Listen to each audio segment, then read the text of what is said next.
여러분 지금 보고 계신 이 화면, 또 여러분 손에 든 스마트폰, 이 모든 걸 움직이는 보이지 않는 법칙이 있다는 거 아시나요? 바로 양자역학이라는 건데요. 지금부터 이 조금은 이상하지만 우리 세상에 없어서는 안 될 그 양자 세계로 저와 함께 한번 떠나보시죠. 자, 본격적으로 한번 들어가 볼까요? 우리 눈에 보이는 세상, 그게 다가 아니라는 거죠.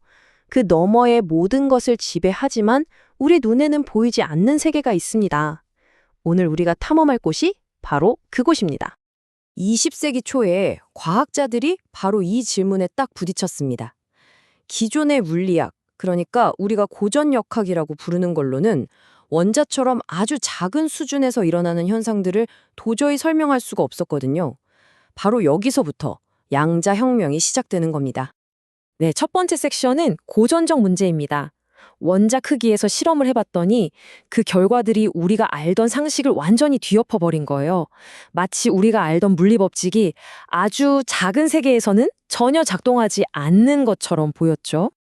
솔직히 말씀드리면 양자역학의 개념들은 처음 들으면 이게 무슨 소리지? 싶을 수 있어요. 정말 이상하게 느껴지거든요. 왜냐면 우리가 매일 경험하는 세상하고는 너무 다르기 때문이죠. 하지만 괜찮습니다. 바로 그 이상함이야말로 양자세계의 진짜 모습이니까요. 자, 그럼 이 이상한 양자세계의 문을 연 첫 번째 미스터리는 뭐였을까요? 그건 바로 빛 그 자체의 아주 기묘한 본질이었습니다. 여기서 양자세계의 아주 중요한 첫 번째 핵심 원리가 등장합니다.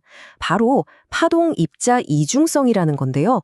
이게 무슨 말이냐면 빛이 어떤 때는 물결처럼 쫙 퍼져나가는 파동처럼 행동하다가 또 어떤 때는 당구공처럼 딱 부딪히는 입자처럼 행동한다는 거예요. 정말 신기하죠? 말 그대로 두 개의 얼굴을 가진 셈입니다. 보세요. 어떤 실험에서는 빛이 분명히 파동처럼 퍼져나가는 게 관찰돼요. 그런데 또 다른 실험, 그러니까 아인슈타인이 설명했던 광전효과 실험을 보면요. 빛이 마치 작은 에너지 알갱이, 광자처럼 행동한다는 게 명백해졌죠. 그러니까 파동이기도 하고 입자이기도 한 이 두 가지 모습이 전부 진짜였던 겁니다. 자, 이 말도 안 되는 현실을 어떻게든 설명해 보려고 했던 첫 번째 중요한 시도가 있었습니다. 바로 닐스 보어의 원자 모델입니다. 이게 완벽하지는 않았지만 양자 이론으로 나아가는 데 있어서 정말 결정적인 디딤돌 역할을 했어요. 보어 모델은 원자를 이렇게 작은 태양계처럼 그렸어요. 가운데에 핵이 있고 전자가 마치 행성처럼 정해진 궤도를 빙글빙글 돌고 있는 모습이죠. 어때요? 딱 보기에도 직관적이고 이해하기 쉽죠? 근데요, 바로 이 정해진 궤도라는 생각에 아주 큰 함정이 숨어 있었습니다. 하지만 보어 모델이 정말 위대했던 이유는 바로 양자화라는 개념을 처음으로 제시했기 때문이에요. 이게 뭐냐면 원자 세계의 에너지는 물 흐르듯 연속적인 게 아니라 마치 사다리의 발판처럼 뚝뚝 끊어져 있다는 겁니다.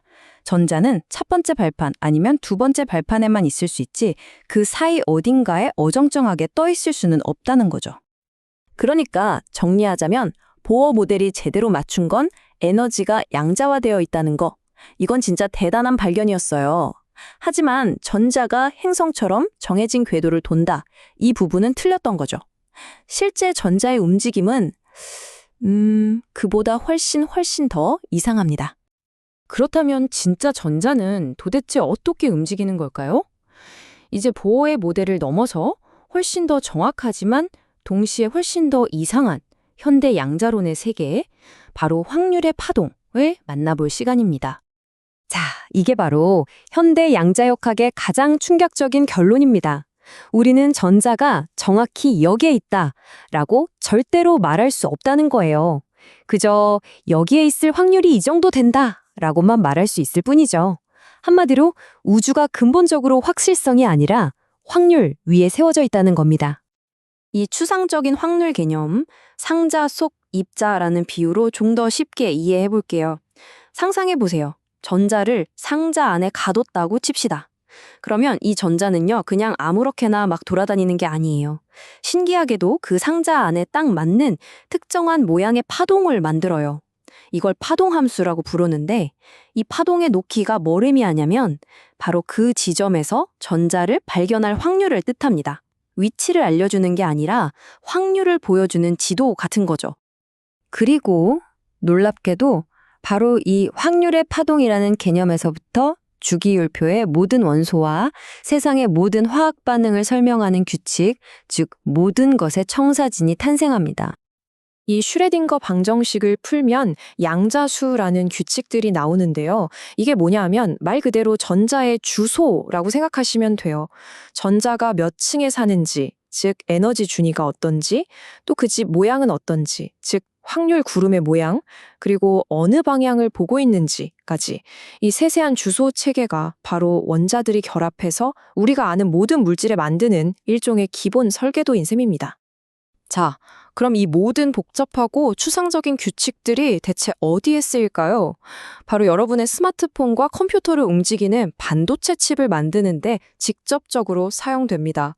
지금 보시는 이 실리콘 웨이퍼가 바로 그 증거죠. 양자역학은 더 이상 책 속에만 있는 먼 나라 이야기가 아니라 현대 기술의 심장, 그 자체입니다.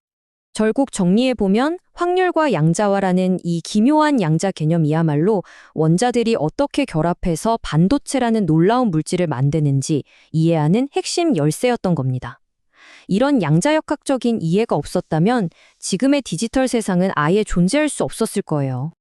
자, 마지막으로 이 질문을 한번 던져보겠습니다. 원자 하나하나의 세계는 모든 게 확률에 달려있다고 했잖아요.